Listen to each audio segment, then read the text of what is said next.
გარემოს დაცვის სამინისტროში საქართველოს ტერიტორიაზე არსებული ბუნების ძეგლების სტატუსის მინიჭების განსაზღვრელი კომისიის ხდომა გაიმართა.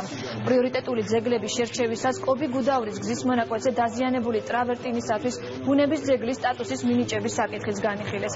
საქართველოს დაცული ტერიტორიების სააგენტოს თავმჯდომარე რატი ჯაფარიძე აცხადებს, რომ სწორი გადაწყვეტილების მიღებას დრო სჭირდება, ამიტომ საქართველოს ტერიტორიაზე არსებული ბუნებრივი და არაორგანული ბუნების ძეგლებისათვის სტატუსის მინიჭების საკითხზე განხილვა გაგრძელდება.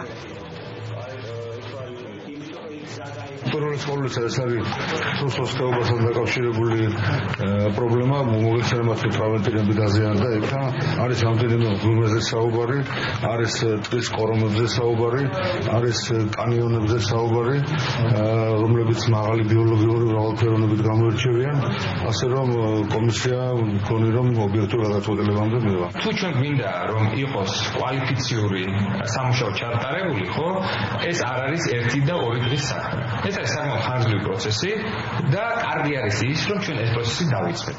და ჩვენ დარწმუნებული ვართ, რომ აი ამ პროცესს ბოლომდე მივიყვანთ.